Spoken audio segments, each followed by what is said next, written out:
শুরু থেকে শুরু করি। এই যে এবার সামার আছে আর মাত্র 1 সপ্তাহ বা 10 দিন।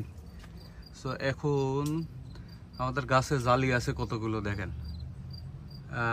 প্রায় 50-60টা শুধু জালি আছে, যেগুলো 1 সপ্তাহের ভিতরেই খাওয়ার মতো উপযোগী হয়ে যাবে। এইখানে দেখেন 5টা 6টা, এইখানে আছে 2টা,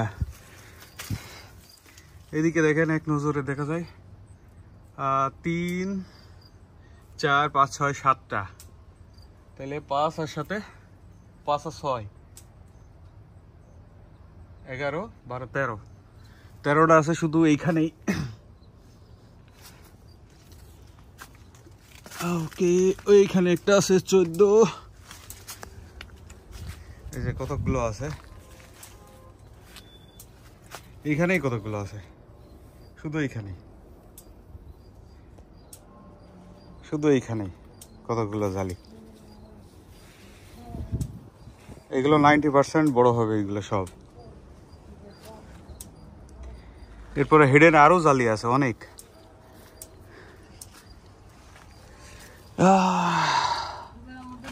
এই যে গোল্লাটা জানো কোন জায়গায়,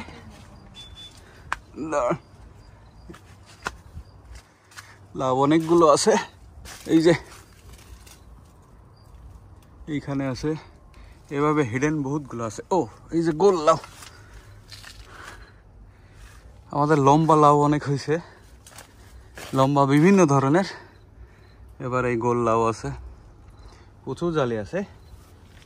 আশা করছি 1 থেকে 10 দিনের ভিতরে, 1 সপ্তাহ থেকে 10 দিনের ভিতরে আরো 50টা লাউ তৈরি হবে।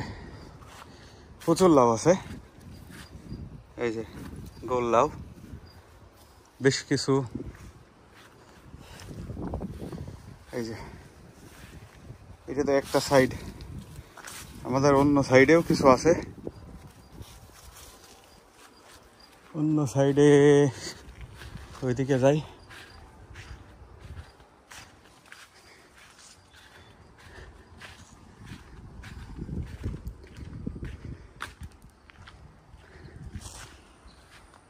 ওকে, এই যে এখানেও বেশ কিছু জালি আছে।